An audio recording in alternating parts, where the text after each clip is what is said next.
17 ଫେବୃଆରୀ 2026 ମଙ୍ଗଳବାର ଦିନ ଲାଗିବା ପାଇଁ ଯାଉଛି ଭୟଙ୍କର ସୂର୍ଯ୍ୟପରାଗ। ତେବେ ସୂର୍ଯ୍ୟପରାଗ ସମୟରେ ଆପଣଙ୍କ ଘରର ଏହି କୋଣରେ ରଖିଦିଅନ୍ତୁ 1 ଟଙ୍କିଆ କଏନ୍। ଆପଣଙ୍କର ସମସ୍ତ କଷ୍ଟରୁ ମିଳିଯିବ ମୁକ୍ତି ଏବଂ ମା ଲକ୍ଷ୍ମୀ ଏବଂ ନାରାୟଣଙ୍କ ଆଶୀର୍ବାଦ ଆପଣଙ୍କ ଉପରେ ସଦାସର୍ବଦା ରହିବ। ଯଦି ଆପଣମାନେ ଋଣ କରଜରେ ଗତି କରୁଛନ୍ତି କିମ୍ବା ଧନଜନିତ ସମସ୍ୟାର ସାମ୍ନା କରୁଛନ୍ତି, ତେବେ ମା ଲକ୍ଷ୍ମୀଙ୍କ ଆଶୀର୍ବାଦରୁ ସମସ୍ତ ସମସ୍ୟା ଦୂରୀଭୂତ ହେବ ଏବଂ ଏହି ସୂର୍ଯ୍ୟପରାଗ ପରେ ଆପଣ ହୋଇଯିବେ କୋଟିପତି। କାହିଁକି ନା 17 ଫେବୃଆରୀ ମଙ୍ଗଳବାର ଦିନ ଏମିତି ଏକ ଦୃଶ୍ୟ ସାରା ଦୁନିଆ ଦେଖିବ ଯାହାଦ୍ୱାରା ସେ ଆଶ୍ଚର୍ଯ୍ୟ ହୋଇଯିବ। କାହିଁକି ନା 17 ଫେବୃଆରୀ ମଙ୍ଗଳବାର ଦିନ ଏମିତି ଏକ ଦୃଶ୍ୟ ଦେଖିବା ପାଇଁ ମିଳିବ ଯାହାକୁ ଦେଖିବା ପରେ ସାରା ଦୁନିଆ ଆଶ୍ଚର୍ଯ୍ୟ ହୋଇଯିବ। ଆପଣମାନେ ଜାଣିଛନ୍ତି ବର୍ଷର ପ୍ରଥମ ସୂର୍ଯ୍ୟପରାଗଟି 17 ଫେବୃଆରୀ ମଙ୍ଗଳବାର ଦିନ ଲାଗିବା ପାଇଁ ଯାଉଛି। ଦର୍ଶକ ବନ୍ଧୁ, ଏହି ସୂର୍ଯ୍ୟପରାଗଟି କୌଣସି ସାଧାରଣ ସୂର୍ଯ୍ୟପରାଗ ହୋଇପାରିବ ନାହିଁ।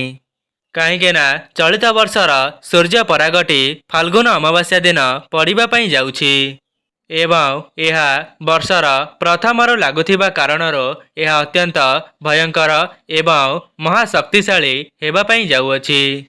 ଯଦି ଆପଣମାନେ 17 ଫେବୃଆରୀ ମଙ୍ଗଳବାର ଦିନ ଆକାଶକୁ ଦେଖିବେ, ତେବେ ସୂର୍ଯ୍ୟ ଦେଖାଯିବେ ନାହିଁ। କାହିଁକି ନା ଦିନ ହୋଇଯିବ ରାତି ଏବଂ ଆପଣମାନେ ଏହି ଉପାୟଟିକୁ କରିନେବା ଦ୍ୱାରା ନିଜେ ହୋଇଯିବେ କୋଟିପତି। ଆଜ୍ଞା ହଁ ଦର୍ଶକ ବନ୍ଧୁ, ଚଳିତ ବର୍ଷର ପ୍ରଥମ ସୂର୍ଯ୍ୟପରାଗଟି କୌଣସି ମାମୁଲି ସୂର୍ଯ୍ୟପରାଗ ହୋଇପାରିବ ନାହିଁ। ଯାହାକି ଏହା ଏକ ସାଧାରଣ ସୂର୍ଯ୍ୟପରାଗ ନୁହେଁ। ଏହା 300 ବର୍ଷ ପରେ ଥରେ ଆସିଅଛି ଏବଂ ସମସ୍ତ ଜ୍ୟୋତିର୍ବିଦ ଏବଂ ସମସ୍ତ ବୈଜ୍ଞାନିକମାନେ ଏହି ସୂର୍ଯ୍ୟପରାଗକୁ ଅପେକ୍ଷା କରି ରହିଥିଲେ। ଏହି ବିରଳ ସୂର୍ଯ୍ୟପରାଗଟି ଫାଲ୍ଗୁନ ଅମାବାସ୍ୟା ଦିନ ପଡ଼ିବା ପାଇଁ ଯାଉଛି ଏବଂ ଆପଣମାନେ ଜାଣିଛନ୍ତି ପ୍ରତ୍ୟେକ ଅମାବାସ୍ୟାର ଆମର ସନାତନ ଧର୍ମରେ ବହୁତ ଅଧିକ ମହତ୍ତ୍ୱ ରହିଥାଏ ଏବଂ ଏହି ଦିନ ମା ଲକ୍ଷ୍ମୀ ମର୍ତ୍ତ୍ୟମଣ୍ଡଳକୁ ବିଚରଣ କରିବା ପାଇଁ ଆସିଥାନ୍ତି ଏବଂ ମା ଲକ୍ଷ୍ମୀ ତାଙ୍କ ବାହନ ପେଚାକୁ ଧରି ସାରା ରାତ୍ର ଭ୍ରମଣ କରିଥାନ୍ତି। ଚଳିତ ବର୍ଷର ସୂର୍ଯ୍ୟପରାଗଟି ଅତ୍ୟନ୍ତ ଭୟଙ୍କରୀ ଏବଂ ମହାଶକ୍ତିଶାଳୀ ହେବା ପାଇଁ ଯାଉଛି। ଯଦି ଆପଣମାନେ ଏହି ସୂର୍ଯ୍ୟପରାଗ ସମୟରେ କେବଳ 1 ଟଙ୍କା ମୁଦ୍ରାର ସଠିକ୍ ବିନିଯୋଗ କରିନିଅନ୍ତି, ତେବେ ଆପଣଙ୍କ ଜୀବନରେ ଚାଲିଥିବା ଦୁଃଖ, କଷ୍ଟ, ଯନ୍ତ୍ରଣାରୁ ତୁରନ୍ତ ହିଁ ମୁକ୍ତି ମିଳିଯିବ। ତା ସହିତ ଆପଣଙ୍କର ଋଣ କରଜ 1 ମାସ ମଧ୍ୟରେ ଶୁଝିଯିବ। ଯେଉଁମାନଙ୍କ ନିକଟକୁ ଧନ ଆସିବାର ମାର୍ଗ ବନ୍ଦ ହୋଇଯାଇଥିଲା, ସେମାନଙ୍କ ଜୀବନକୁ ଧନ ଆସିବାର ମାର୍ଗ ଖୋଲିଯିବ। ଆଜ୍ଞା ହଁ ଦର୍ଶକ ବନ୍ଧୁ, ଏହି ଉପାୟଟି କରିବା ପରେ ଆପଣଙ୍କ ନିକଟକୁ ଏତେ ମାତ୍ରାରେ ଧନ ଆସିବ ଯେ ଆପଣ ନିଜେ ମଧ୍ୟ କଳ୍ପନା କରିପାରିବେ ନାହିଁ। କାହିଁକି ନା ଏହି ଉପାୟଟି କରିବା ପରେ ମା ଲକ୍ଷ୍ମୀ ଏବଂ ଶ୍ରୀ ବିଷ୍ଣୁ ଆପଣଙ୍କ ଉପରେ ପ୍ରସନ୍ନ ହୋଇଯିବେ ଏବଂ ଆପଣଙ୍କ ଘର ଉପରେ ଧନର ବର୍ଷା କରାଇବେ। ଦର୍ଶକ ବନ୍ଧୁ, ସୂର୍ଯ୍ୟପରାଗ ଦିନ କରାଯାଇଥିବା ଯେକୌଣସି ଉପାୟ କେବେ ହେଲେ ବି ବିଫଳ ହୋଇନଥାଏ ଏବଂ ଚଳିତ ବର୍ଷର ସୂର୍ଯ୍ୟପରାଗଟି 300 ବର୍ଷ ପରେ ପୁନର୍ବାର ଆସିଅଛି।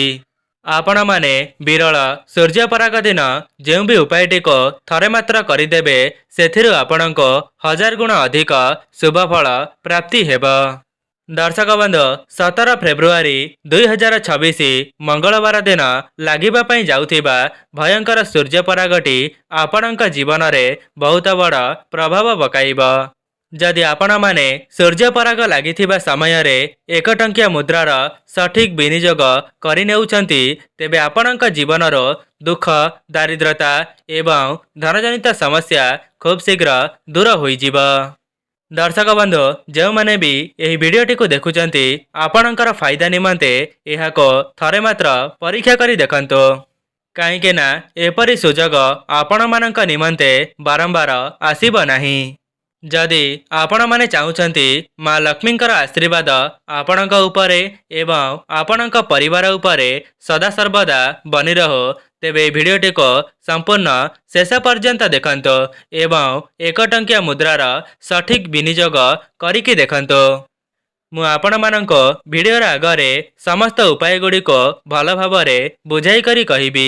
ଏହା ପୂର୍ବରୁ ଯଦି ଆପଣମାନେ ଭିଡ଼ିଓଟିକୁ ଲାଇକ୍ କରିନାହାନ୍ତି, ଭିଡ଼ିଓଟିକୁ ଲାଇକ୍ କରି କମେଣ୍ଟ ବକ୍ସରେ ଜୟ ମା ଲକ୍ଷ୍ମୀ, ଜୟ ଜଗନ୍ନାଥ ଅବଶ୍ୟ ଲେଖିଦିଅନ୍ତୁ ଏବଂ ଚ୍ୟାନେଲଟିରେ ନୂଆ ଥିଲେ ଚ୍ୟାନେଲଟିକୁ ସବସ୍କ୍ରାଇବ୍ କରିଦିଅନ୍ତୁ।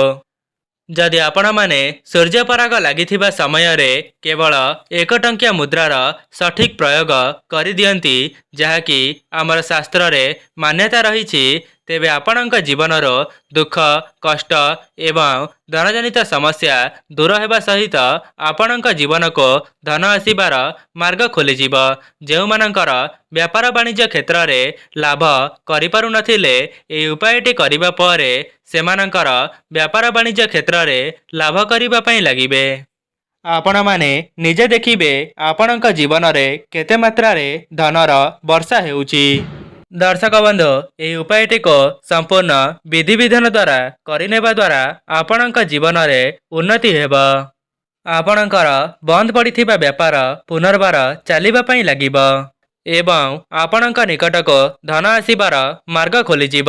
ତା ସହିତ ଆପଣଙ୍କର ଧନରେ ସଞ୍ଚିତ ହେବ। ବିଶେଷ କରି ଏହି ଉପାୟଟିକୁ କରିନେବା ପରେ ଯେଉଁମାନେ ଆର୍ଥିକ ପରିସ୍ଥିତି କିମ୍ବା ଋଣ କରଜର ସାମ୍ନା କରୁଥିଲେ, ତେବେ ସେମାନଙ୍କର ଋଣ କରଜ 1 ମାସ ମଧ୍ୟରେ ଶୁଝିଯିବ। ଦର୍ଶକ ବନ୍ଧୁ, ଏହି ସୂର୍ଯ୍ୟପରାଗରେ ଅନେକ ପ୍ରକାରର ଶୁଭ ଯୋଗର ସଂଗଠନ ହେବାକୁ ଯାଉଅଛି ଏବଂ ଏହି ବିରଳ ମହାସଂଯୋଗରେ ଯଦି ଆପଣମାନେ କିଛିଟା ଉପାୟକୁ କରିନେବେ, ତେବେ ଆପଣଙ୍କ ଜୀବନରେ ହିଁ ଉନ୍ନତି ହେବ। ଯେତେବେଳେ ସୂର୍ଯ୍ୟପରାଗ ଲାଗିଥାଏ, ସେତେବେଳେ ସୂର୍ଯ୍ୟ, ଶନି, ରାହୁ ଏବଂ ଶୁକ୍ର ଏକାଗ୍ରତାର ସହିତ ଗୋଟିଏ ସରଳ ରେଖାରେ ଆସିଯାଇଥାନ୍ତି। ଆମର ଶାସ୍ତ୍ରୀୟ ମାନ୍ୟତା ଅନୁସାରେ ଏହି ସମୟରେ ଯେଉଁ ବି ଉପାୟଟିକୁ କରିନିଆଯାଏ, ସେଥିରୁ ଆପଣଙ୍କୁ ସାଙ୍ଗେ ସାଙ୍ଗେ ଶୁଭଫଳ ମିଳିଯାଇଥାଏ ଏବଂ ଅନେକ ଗୁଡ଼ିଏ ତାନ୍ତ୍ରିକ ଏବଂ ସାଧକମାନେ ଏହି ଦିନଟିକୁ ବହୁତ ଦିନ ପୂର୍ବରୁ ଅପେକ୍ଷା କରି ରହିଥାନ୍ତି। ଆଜ୍ଞା ହଁ ଦର୍ଶକ ବନ୍ଧୁ, ଆଜିର ସମୟରେ ଯେଉଁମାନେ ଧନୀ ହୋଇପାରିଛନ୍ତି, ସେମାନେ ଏମିତି ହିଁ ଧନୀ ହୋଇନାହାନ୍ତି। ସେମାନେ ମଧ୍ୟ ବିଶେଷ ଦିନମାନଙ୍କରେ କିଛିଟା ଉପାୟକୁ କରିନେବା ଦ୍ୱାରା ସେମାନଙ୍କର ଭାଗ୍ୟରେ ପରିବର୍ତ୍ତନ ଆସିଛି ଏବଂ ସେମାନେ ଧନବାନ ହୋଇପାରିଛନ୍ତି। ସେଥିପାଇଁ ଯେଉଁମାନେ ବି ଏହି ଭିଡ଼ିଓଟିକୁ ଦେଖୁଛନ୍ତି, ଆପଣମାନେ ଯଦି ଏହି ଉପାୟଟିକୁ କରିନେଉଛନ୍ତି, ତେବେ ଆପଣଙ୍କ ଭାଗ୍ୟରେ ମଧ୍ୟ ଉନ୍ନତି ଆସିବ ଏବଂ ଆଗାମୀ ଦିନମାନଙ୍କରେ ଆପଣମାନେ କୋଟିପତି ମଧ୍ୟ ହୋଇପାରନ୍ତି। ତା ସହିତ ଆପଣଙ୍କର ନବଗ୍ରହ ଆପଣଙ୍କର ସାଥ ଦେବା ଆରମ୍ଭ କରିଦେବେ। କେବଳ ସେତିକି ନୁହେଁ, ଆପଣଙ୍କ ଉପରେ ଏବଂ ଆପଣଙ୍କ ଗୃହରେ ମା ଲକ୍ଷ୍ମୀଙ୍କର ବାସ ହେବ। ଆପଣଙ୍କ ଘରେ କେବେ ହେଲେ ବି ଧନ ଏବଂ ଅନ୍ନର କମି ହେବ ନାହିଁ। ଦର୍ଶକ ବନ୍ଧୁ, ଏମିତି କିଛି ଉପାୟ ଅଛି ଯାହାକୁ ଆପଣମାନେ କରିନେବା ଦ୍ୱାରା ସଙ୍ଗେ ସଙ୍ଗେ ସେଥିରୁ ଚମତ୍କାରୀ ଫାଇଦା ଆପଣମାନଙ୍କୁ ଦେଖିବା ପାଇଁ ମିଳିଥାଏ। ଆଜ୍ଞା ହଁ ଦର୍ଶକ ବନ୍ଧୁ, ଏହାକୁ କେବଳ ଆପଣଙ୍କର ଭଲ ପାଇଁ ନୁହେଁ, ଆପଣଙ୍କ ପରିବାରର ଭଲ ପାଇଁ ଥରେ ମାତ୍ର ନିଶ୍ଚୟ ଦେଖନ୍ତୁ ଏବଂ ଭିଡ଼ିଓରେ କୁହାଯାଉଥିବା ଉପାୟ ଗୁଡ଼ିକୁ ଥରେ ମାତ୍ର ପରୀକ୍ଷା କରି ଦେଖନ୍ତୁ। ଦର୍ଶକ ବନ୍ଧୁ, ପ୍ରଥମ ଉପାୟଟି ହେଉଛି ଆପଣଙ୍କ ଜୀବନକୁ ଧନର ମାର୍ଗ ଖୋଲିବା ପାଇଁ ଏବଂ ଆପଣଙ୍କ ଜୀବନର ଋଣ କରଜକୁ ଦୂର କରିବା ପାଇଁ। ଯଦି ଆପଣମାନେ ଚାହୁଁଛନ୍ତି ଆପଣଙ୍କ ଘରେ କେବେ ହେଲେ ବି ଧନର ଅଭାବ ନ ହେଉ ଏବଂ ମା ଲକ୍ଷ୍ମୀଙ୍କର ସ୍ଥିର ବାସ ଆପଣଙ୍କ ଘରେ ସଦାସର୍ବଦା ହେଉ, ତେବେ ସୂର୍ଯ୍ୟପରାଗଟି ଆରମ୍ଭ ହେବା ପୂର୍ବରୁ ଅର୍ଥାତ୍ 3ଟା ବାଜି 26 ମିନିଟରେ ଆପଣମାନେ ଗୋଟିଏ ତମ୍ବାର ପାତ୍ରଟିକୁ ନେବେ ଏବଂ ସେହି ତମ୍ବାର ପାତ୍ରରେ ଆପଣମାନେ ଗଙ୍ଗା ଜଳକୁ ଭରିଦେବେ। ଏହାପରେ ସେହି ପାତ୍ରରେ 1 ଟଙ୍କିଆ ମୁଦ୍ରାକୁ ପକାଇଦେବେ ଏବଂ ସେହି ପାତ୍ରଟିରେ ଆପଣମାନେ 1 ଟଙ୍କିଆ ମୁଦ୍ରାକୁ ପକାଇ ସାରିବା ପରେ ଆପଣଙ୍କର ଛାତ ଉପରକୁ ଚାଲିଯିବେ ଏବଂ ସେହି ପାତ୍ରଟିକୁ ନେଇ ଆପଣଙ୍କ ଛାତ ଉପରର ଏମିତି ଜାଗାରେ ରଖିବେ ଯେଉଁ ଜାଗାରେ ସୂର୍ଯ୍ୟଙ୍କର କିରଣଟି ସେହି ଗିନା ଉପରେ ପଡ଼ୁଥିବ ଏବଂ ସୂର୍ଯ୍ୟପରାଗ ଦିନ ଫାଲ୍ଗୁନ ଅମାବାସ୍ୟା ପଡ଼ୁଥିବା କାରଣରୁ ମା ଲକ୍ଷ୍ମୀ ମଧ୍ୟ ମର୍ତ୍ତ୍ୟମଣ୍ଡଳରେ ବିଚରଣ କରୁଥାନ୍ତି। ଏହାପରେ ପରାଗର ପରଦିନ ଅର୍ଥାତ୍ 18 ଫେବୃଆରୀ ବୁଧବାର ଦିନ ସେହି ଗିନାଟିକୁ ନେଇ ଆସିବେ ଏବଂ ସେହି ଗିନାରୁ 1 ଟଙ୍କିଆ ମୁଦ୍ରାକୁ ବାହାର କରିନେବେ। ତାପରେ ଆପଣଙ୍କର ଧନ ରଖୁଥିବା ସ୍ଥାନରେ ସେହି 1 ଟଙ୍କିଆ ମୁଦ୍ରାକୁ ରଖିଦେବେ। ଆପଣମାନେ କେବଳ ସୂର୍ଯ୍ୟପରାଗ ସମୟରେ କେବଳ ଏତିକି କରି ଦେଖନ୍ତୁ। ଆପଣଙ୍କ ଜୀବନରେ ଯାହା ବି କିଛି ଧନଜନିତ ସମସ୍ୟା ଲାଗି ରହିଥିବ, ସୂର୍ଯ୍ୟଦେବଙ୍କ ଆଶୀର୍ବାଦରୁ ସେସବୁ ଦୂର ହେବା ସହିତ ଆପଣଙ୍କ ଧନରେ ବୃଦ୍ଧି ଘଟିବ। ଆଜ୍ଞା ହଁ ଦର୍ଶକ ବନ୍ଧୁ, ମୁଁ ଆପଣମାନଙ୍କ ଆଗରେ ଯେଉଁ ସବୁ ଉପାୟକୁ କହି ରଖିଲି, ଏହାକୁ ଆପଣମାନେ ସଠିକ୍ ବିଧିବିଧାନ ଦ୍ୱାରା କରିନେବା ଦ୍ୱାରା ଆପଣଙ୍କର 1 ମାସ ମଧ୍ୟରେ ସମସ୍ତ ଋଣ କରଜ ଶୁଝିଯିବା ସହିତ ଆପଣଙ୍କ ନିକଟକୁ ଧନ ଆସିବାର ମାର୍ଗ ଖୋଲିଯିବ। ଆପଣମାନଙ୍କୁ ହୁଏତ ବିଶ୍ୱାସ ହୋଇପାରୁନଥିବ, କିନ୍ତୁ ସେହି 1 ଟଙ୍କିଆ କଏନ୍ଟି ସ୍ୱୟଂ ମା ଲକ୍ଷ୍ମୀଙ୍କର ଆଶୀର୍ବାଦ ରୂପରେ କାମ କରିବ। ଯେଉଁଠାରୁ ଆପଣମାନେ ସେହି 1 ଟଙ୍କିଆ କଏନ୍କୁ ଆପଣଙ୍କର ଧନ ରଖୁଥିବା ସ୍ଥାନରେ ରଖିଦେବେ, ସେହି ଦିନଠାରୁ ଆପଣଙ୍କ ଉପରେ ମା ଲକ୍ଷ୍ମୀ ଏବଂ ନାରାୟଣଙ୍କ ଆଶୀର୍ବାଦ ସଦାସର୍ବଦା ରହିଯିବ। ଦର୍ଶକ ବନ୍ଧୁ, ଏହି ଉପାୟଟି ତନ୍ତ୍ରଶାସ୍ତ୍ରରେ ସମ୍ପୂର୍ଣ୍ଣ ବର୍ଣ୍ଣିତ ଅଛି। ଦର୍ଶକ ବନ୍ଧୁ, ଏବେ ଆସନ୍ତୁ ଜାଣିବା ଦ୍ୱିତୀୟ ଉପାୟ ବିଷୟରେ। ଦ୍ୱିତୀୟ ଉପାୟଟିରେ ଆପଣମାନେ ଶୁକ୍ରଦେବଙ୍କର ଆଶୀର୍ବାଦକୁ ପାଇପାରିବେ। ଏବଂ ଆପଣମାନେ ହୁଏତ ଜାଣିନଥିବେ, ଶୁକ୍ର ଗ୍ରହ ଧନର କାରକ ଗ୍ରହ ବୋଲି ମାନ୍ୟତା ରହିଛି। ଶୁକ୍ର ଗ୍ରହଙ୍କର ନିୟନ୍ତ୍ରଣ ମା ଲକ୍ଷ୍ମୀଙ୍କ ହାତରେ ହୋଇଥାଏ। ଯେଉଁ ବ୍ୟକ୍ତିଙ୍କ ଉପରେ ଶୁକ୍ରଦେବଙ୍କର ଆଶୀର୍ବାଦ ରହିଯାଇଥାଏ, ସେହି ବ୍ୟକ୍ତି ଧନଜନିତ ସମସ୍ୟାରେ ଯେତେ ବଡ଼ ନିଷ୍ପତ୍ତି ନେଲେ ମଧ୍ୟ ସେମାନଙ୍କର ନିଷ୍ପତ୍ତି କେବେ ହେଲେ ବି ଭୁଲ ହୋଇନଥାଏ। ଏବଂ ମୁଁ ଆପଣମାନଙ୍କୁ ଯେଉଁ ଉପାୟ ବିଷୟରେ ବତାଇବା ପାଇଁ ଯାଉଛି, ସେହି ଉପାୟଟିକୁ କରିନେଇ ଧନୀ ଲୋକମାନେ ମଧ୍ୟ ଧନବାନ ହୋଇପାରିଛନ୍ତି। ଯାହାକି ଏହି ଉପାୟଟି ବହୁତ ସରଳ ହେଲେ ମଧ୍ୟ ଅତ୍ୟନ୍ତ ଚମତ୍କାରୀ ହୋଇଥାଏ।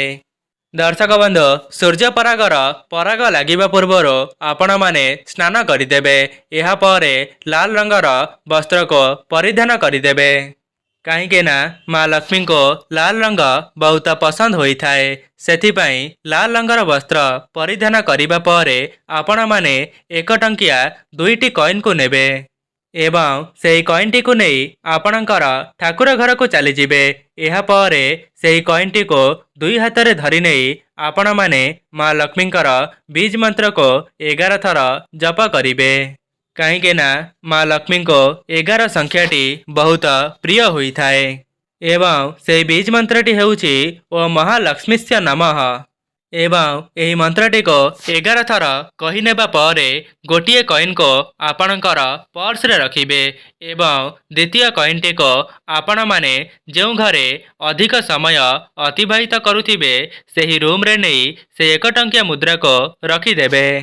ଯଦି ସୂର୍ଯ୍ୟପରାଗ ଦିନ ଏହି ଉପାୟଟିକୁ କରିନେଉଛନ୍ତି, ତେବେ ଆପଣଙ୍କର ଶୁକ୍ର ଗ୍ରହ ମଜବୁତ ହୋଇଯିବେ ଏବଂ ଆପଣଙ୍କ ନିକଟକୁ ଧନ ଆସିବାର ସମସ୍ତ ମାର୍ଗକୁ ଖୋଲିଦେବେ।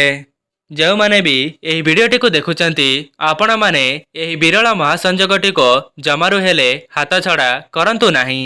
କାହିଁକି ନା ଏହି ବିରଳ ସୂର୍ଯ୍ୟପରାଗଟି ଆପଣଙ୍କ ଜୀବନରେ ପୁନର୍ବାର ଆସିବ ନାହିଁ। ସେଥିପାଇଁ ଏହି ସୁବର୍ଣ୍ଣ ସୁଯୋଗଟିକୁ ଜମାରୁ ହେଲେ ହାତଛଡ଼ା କରନ୍ତୁ ନାହିଁ। ଦର୍ଶକ ବନ୍ଧୁ, ଏବେ ଆସନ୍ତୁ ଜାଣିବା ତୃତୀୟ ଉପାୟ ବିଷୟରେ। ଏହି ଉପାୟଟି ସେହିମାନଙ୍କ ପାଇଁ ଯେଉଁମାନଙ୍କର ବ୍ୟାପାର ବାଣିଜ୍ୟଟି ଲସ୍ରେ ଚାଲୁଛି କିମ୍ବା ସେମାନଙ୍କର ବ୍ୟାପାର ବାଣିଜ୍ୟଟି ବନ୍ଦ ହୋଇଯାଇଛି କିମ୍ବା ଆପଣମାନେ ସେହି ବ୍ୟାପାର ବାଣିଜ୍ୟର ଲାଭ କରିପାରୁନାହାନ୍ତି। ଯେଉଁମାନଙ୍କର ବ୍ୟାପାର ବାଣିଜ୍ୟଟି ଭଲରେ ଚାଲୁନାହିଁ, ତେବେ ସେମାନଙ୍କର ବ୍ୟାପାର ବାଣିଜ୍ୟ ମଧ୍ୟ ଭଲରେ ଚାଲିବା ପାଇଁ ଲାଗିବ। ଦର୍ଶକ ବନ୍ଧୁ, ଆପଣମାନେ ସୂର୍ଯ୍ୟପରାଗ ଦିନ ଆପଣଙ୍କର ଠାକୁର ଘରକୁ ଚାଲିଯିବେ ଏବଂ ଠାକୁର ଘରେ ଗୋଟିଏ ଲାଲ କପଡ଼ାକୁ ବିଛାଇ ଦେବେ ଏବଂ ସେହି ଲାଲ କପଡ଼ା ଉପରେ 1 ମୁଠି ଧନିଆକୁ ରଖିଦେଇ ତା ଉପରେ ଗୋଟିଏ 1 ଟଙ୍କିଆ ମୁଦ୍ରାକୁ ରଖିଦେବେ। ତାହାର ଆପଣମାନେ ଗୋଟିଏ ପୁଟୁଳିକୁ ପ୍ରସ୍ତୁତ କରିବେ। ଏହାପରେ ସେହି ପୁଟୁଳିଟିକୁ ଆପଣଙ୍କ ହାତରେ ଧରି ଗୋଟିଏ ମନ୍ତ୍ରକୁ ଜପ କରିବେ ଏବଂ ସେହି ମନ୍ତ୍ରଟି ହେଉଛି ଓମ୍ ଶ୍ରୀ ଶ୍ରେୟା ନମଃ ଏହି ମନ୍ତ୍ରଟିକୁ 11 ଥର ଜପ କରି ସେହି ପୁଟୁଳିଟିକୁ ନେଇ ଆପଣଙ୍କର ବ୍ୟାପାର ବାଣିଜ୍ୟ କ୍ଷେତ୍ର କିମ୍ବା ଯେଉଁଠାରେ ଆପଣମାନେ ଦୋକାନ କରିଛନ୍ତି ସେହି ଜାଗାରେ ରଖିପାରିବେ। ଏହି ଉପାୟଟିକୁ କରିନେବା ପରେ ଆପଣମାନେ ନିଜେ ଦେଖିବେ ଆପଣଙ୍କ ବ୍ୟାପାର ବାଣିଜ୍ୟ କ୍ଷେତ୍ରରେ କେତେ ମାତ୍ରାରେ ଉନ୍ନତି ହେଉଛି ଏବଂ ମା ଲକ୍ଷ୍ମୀ ଏବଂ ନାରାୟଣଙ୍କ ଆଶୀର୍ବାଦରୁ ଆପଣଙ୍କର ବ୍ୟାପାର ବାଣିଜ୍ୟ ଭଲରେ ଚାଲିବା ପାଇଁ ଲାଗିବ। ଏହି ଉପାୟ ବିଷୟରେ ତନ୍ତ୍ରଶାସ୍ତ୍ରରେ ଉଲ୍ଲେଖ କରାଯାଇଛି। ଏବେ ଆସନ୍ତୁ ଜାଣିବା ପରବର୍ତ୍ତୀ ଉପାୟ ବିଷୟରେ। ଏହି ଉପାୟଟିକୁ କରିନେବା ଦ୍ୱାରା ଆପଣଙ୍କର ନବଗ୍ରହ ମଜବୁତ ହେବା ସହିତ ଆପଣଙ୍କର ଭାଗ୍ୟରେ ଉନ୍ନତି ଘଟିବ। ଦର୍ଶକ ବନ୍ଧୁ, ସୂର୍ଯ୍ୟପରାଗର ସୂତକ ସମୟରେ ଆପଣମାନେ ଗୋଟିଏ ଧଳା ରଙ୍ଗର କପଡ଼ାକୁ ଆଣିବେ ଏବଂ ସେହି କପଡ଼ା ଉପରେ ଗୋଟିଏ ତାଲା ଚାବିକୁ ରଖିଦେବେ ଏବଂ ତା ସହିତ ସେହି କପଡ଼ା ଉପରେ ଗୋଟିଏ 1 ଟଙ୍କିଆ କଏନ୍କୁ ମଧ୍ୟ ରଖିଦେବେ ଏବଂ ଏହାର ଗୋଟିଏ ପୁଟୁଳିକୁ ପ୍ରସ୍ତୁତ କରିବେ।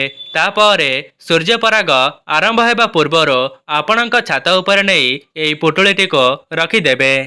ଆପଣମାନେ ସେହି ପୁଟୁଳିଟିକୁ ରଖିବା ସମୟରେ ଗୋଟିଏ କଥାର ଧ୍ୟାନ ରଖିବେ, ସେହି ଜାଗାରେ ଏହି ପୁଟୁଳିଟିକୁ ରଖିବେ ଯେଉଁ ଜାଗାରେ ସୂର୍ଯ୍ୟଙ୍କର କିରଣ ଭଲ ଭାବରେ ପଡ଼ୁଥିବ ଏବଂ ସୂର୍ଯ୍ୟପରାଗ ପରଦିନ ସେହି ପୁଟୁଳିଟିକୁ ନେଇ ଆପଣଙ୍କ ଘର ପାଖରେ ଥିବା କୌଣସି ମନ୍ଦିରର ପୂଜାରୀଙ୍କୁ ଦାନ କରିଦେବେ।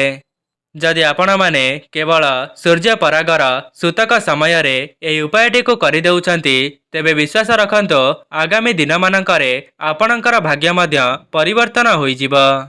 ତା ସହିତ ଆପଣଙ୍କର ବନ୍ଦ ପଡ଼ିଥିବା ଭାଗ୍ୟର ତାଲା ମଧ୍ୟ ଖୋଲିଯିବ। ଯେଉଁମାନଙ୍କର ଭାଗ୍ୟ ଖରାପ ଥିଲା ସେମାନଙ୍କର ଭାଗ୍ୟ ମଧ୍ୟ ସେମାନଙ୍କୁ ସାଥ ଦେବା ଆରମ୍ଭ କରିଦେବ। ତା ସହିତ ମା ଲକ୍ଷ୍ମୀ ଏବଂ ନାରାୟଣଙ୍କ ଆଶୀର୍ବାଦ ଆପଣଙ୍କ ଉପରେ ଏବଂ ଆପଣଙ୍କ ପରିବାର ଉପରେ ବର୍ଷା ହେବ। ଦର୍ଶକ ବନ୍ଧୁ, ମୁଁ ଆପଣମାନଙ୍କୁ ଯେଉଁ ଉପାୟ ସବୁକୁ କହି ରଖିଲି ଆପଣଙ୍କ ଜୀବନରେ ଉନ୍ନତି ପାଇଁ ଥରେ ମାତ୍ର ଏହାର ପରୀକ୍ଷା କରି ଦେଖିବେ। ଦର୍ଶକ ବନ୍ଧୁ, ଭିଡ଼ିଓର ଶେଷରେ କେବଳ ଏତିକି କହିବି, ଆପଣମାନେ ଏହି ବିରଳ ସୂର୍ଯ୍ୟପରାଗଟିକୁ ଏମିତି ହିଁ ହାତଛଡ଼ା କରନ୍ତୁ ନାହିଁ। ତେବେ ଦର୍ଶକ ବନ୍ଧୁ, ଯଦି ଆପଣମାନଙ୍କୁ ଭିଡ଼ିଓଟି ଭଲ ଲାଗିଥାଏ ଭିଡ଼ିଓଟିକୁ ଲାଇକ୍ କରି କମେଣ୍ଟ ବକ୍ସରେ ଜୟ ମା ଲକ୍ଷ୍ମୀ ଜୟ ଜଗନ୍ନାଥ ଅବଶ୍ୟ ଲେଖିଦିଅନ୍ତୁ। ଚ୍ୟାନେଲଟିରେ ନୂଆ ଥିଲେ ଚ୍ୟାନେଲଟିକୁ ସବସ୍କ୍ରାଇବ୍ କରିଦିଅନ୍ତୁ। ଆଜି ପାଇଁ ରହୁଛି, ନମସ୍କାର।